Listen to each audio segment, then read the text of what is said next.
Hello, welcome to Access. I'm Rob. Joining us is Dave. Hello. Dave, I am fresh from the Square Enix showcase. I know. Where there were lots of incredibly exciting things, and obviously everyone is going to be talking about the Final Fantasy VII Remake. We are going to be talking about the Final Fantasy VII Remake lots and lots and lots, but not in this video. No. Because in this video, we're going to be talking about Final Fantasy VIII Remaster. Oh, yes. Coming to PS4, and we should probably just mention the ghost. The ghost of our fallen... Well, I'm going to do my best impression of Holly. Okay. Actually, I shouldn't do a best impression of her, but I will be channeling Holly. Okay. Her positivity. Yes. And I know how excited she will be about this news. I instantly thought how happy Holly was going to be. Yeah. And it filled me with happiness. Yes. But we are going to talk about 5 reasons Final Fantasy VIII on PS4 finally deserves your attention. The first reason it deserves your attention is the story. Okay. The story in Final Fantasy VIII. It's not really like the other Final Fantasy stories. The other Final Fantasy stories are very much, I would describe them as event-driven. Okay. Like big epic events happen and your characters react to those events. Yeah. Whereas in Final Fantasy VIII, obviously, events are happening, but it definitely feels like the direction the story takes is dictated by your character's decisions. Right. You very much get caught up in the emotions of the characters, and that is what propels the story forward, and that makes it incredibly engaging. Okay, yeah. And besides that, it's just... I'm not going to spoil anything, obviously, because there are going to be many people watching this video who've never played Final Fantasy VIII before, and now they're going to get their chance to experience this incredibly sweeping... When it was on PS1, it came on 4 discs. Wow. It was like this grand adventure that it's... I can't... I'm trying to describe it to you without going into specific details. No, well, that's fair enough. Because there are things in it that, if you've not played Final Fantasy VIII before, it's an absolute emotional roller coaster of a story. Would you advise people to not, try and avoid all spoilers? Oh, absolutely. Play the game. Play the game fresh. Play the game fresh. If you have played Final Fantasy VIII before, which I imagine is a lot of the people who are watching this video, you'll know what I'm talking about, and it's incredibly exciting that we're going to get to relive that story. Because fans of Final Fantasy VIII, and it's been a growing movement. You can sense it because Final Fantasy VII has got it's got the remake, obviously, but it's also got the remaster, like the original is on PS4. Final Fantasy IX is on PS4, and people have been like, "Where's Final Fantasy VIII? Come on!" And now it's finally here, which is incredibly exciting for all us fans. And Dave, I would love it if just give one of them a go, please. 7, 8, or 9. Yeah, well, I've got a whole multitude to choose from now. So. The second reason you should really give it your full attention is the soundtrack. Final Fantasy is famous for having grand, incredible music, and if you watch the Square Enix showcase, you will have seen there was an entire bit dedicated to the fact that Final Fantasy music is now available on multiple streaming services.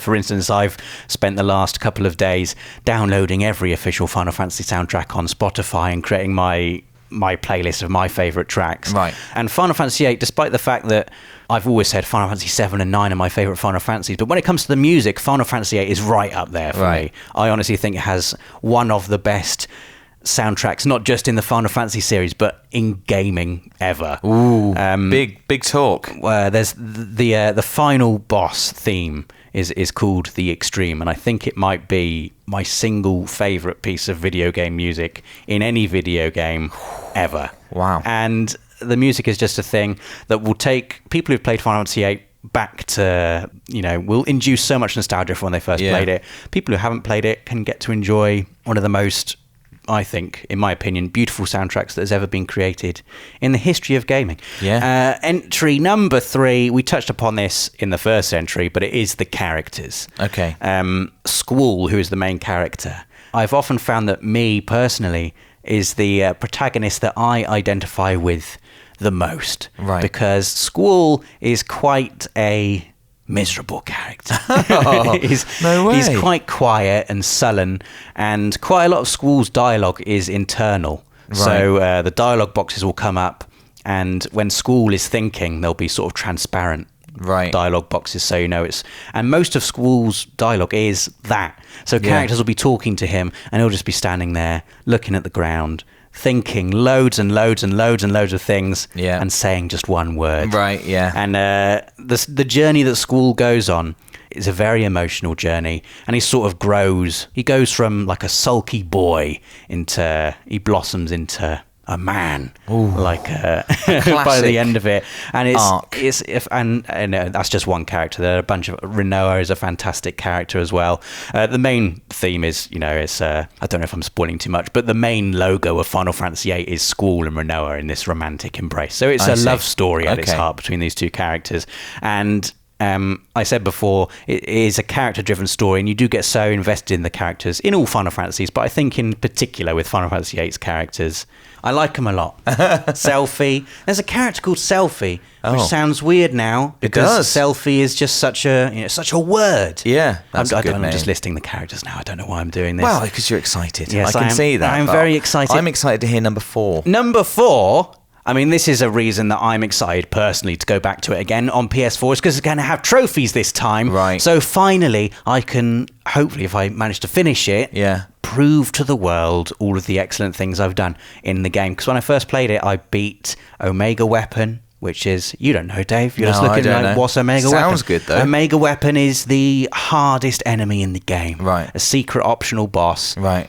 So I'm going to be beating him. I hope there's a trophy for beating Omega Weapon. There's got to be. Because I'm going to be doing it. Yeah. There's probably going to be a trophy for collecting all of the cards. Oh my God, the card game. The card game. Why is that not an entry? I don't know. I'm making a bonus entry now. Right. Entry number 5. Let's just make that the card game. Right. Triple Triad is the single greatest mini game in any video game ever. Okay. It's this card game that's really simple to play, but as you go through the game, lots of rules get added to it, which increases the depth of the game. Yeah. So on a fundamental level, you'll get cards that have pictures of monsters that you fight in the game, and they'll all have, on each side of the card is a number, and if you put the card down, the number that's facing the card you've put it next to, if your number is higher, you'll flip that card over. Right. But there are lots of other effects later on in the game.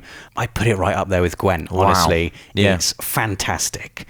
So yeah, I didn't even think of that. I can't believe I didn't think of Triple Triad. And that was going to be not even in this video. Unbelievable. Anyway, the original entry number 5, which is now entry number 6. I have to change the title of this video now. I know. Entry number 6 is the junction system. Right. Which is...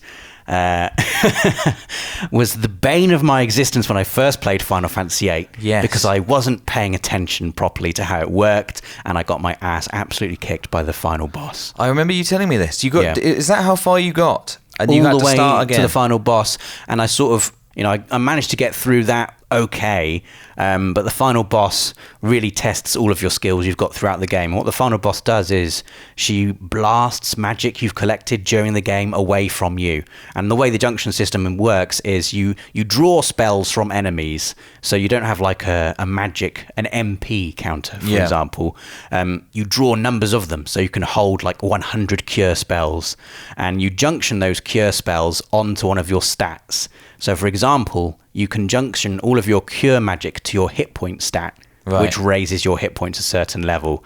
You can junction, fire magic to your magic stat, which will increase the power of your magic. Right. And obviously, healing spells are better suited to being junctioned onto things like hit points, for example.